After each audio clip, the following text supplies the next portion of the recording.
Hello, welcome to SquishiVision, where I give my hello, welcome to SquishiVision, where I start the stream off by coughing into the microphone. Here, I just watched Bad Batch Devil's Deal. I'm about to give my thoughts on it. This is my immediate reaction to the episode, having just watched it without any kind of deep dive or analysis or anything like that. I enjoyed the episode, and it's interesting that I did that because this episode features a couple of things. So consistently, I have enjoyed the episodes of this series where Crosshair plays a role, and found the other ones fairly uneventful and boring. Where he's not appearing, he appeared in this episode, and once again, I enjoyed it. Also, interestingly, the Bad Batch barely appear in it. They only appear in one scene, which they don't really play any of a role in, apart from as a plot device. Really, they cameo in their own series is what they do. That's how minimal their contribution is. And it worked, and I found it interesting because we're following different characters. Something which worked with the Clone Wars, and works less so in a series that actually follows the same character over a series of adventures. But we took a break from them, and I think I enjoyed the episode more because of it.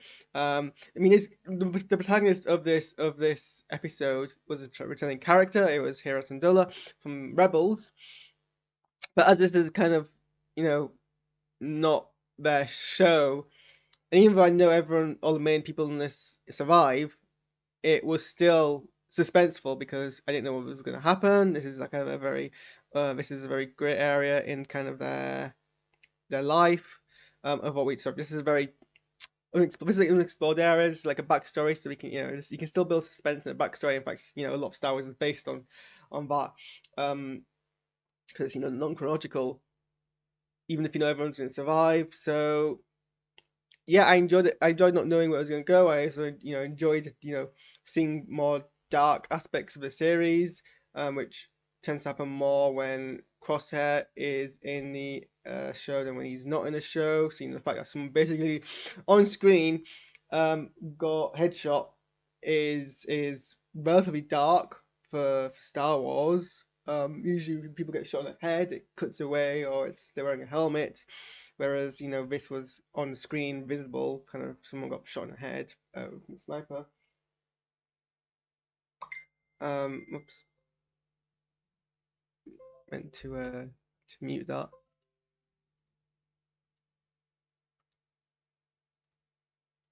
Um, yeah, it was a fairly, and it's fairly all right depiction of I guess colonialism and invasion, and occupying forces winning a war and then not leaving, which is something that happens in real life. So there's a story about to tell, and it told it.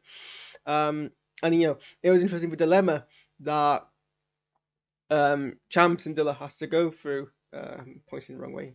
This guy has to go through in the show, because on the one hand, this new occupying force is promising a lot of freedom, and he's tired of war and tired of fighting for his rights. And they did fight for their rights for freedom, and they're just continuing to stay here. And that's a very red flag. But maybe it's the best case scenario for the time being. Maybe you've just got to trust this, because otherwise you're fighting for you're fighting your entire life.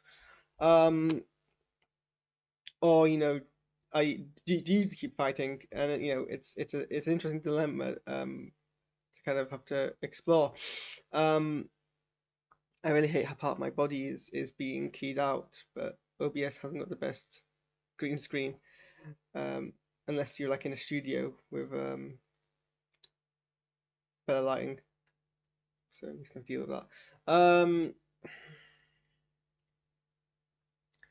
So yeah, it's an interesting conflict for a character to be depicted as. So that was good.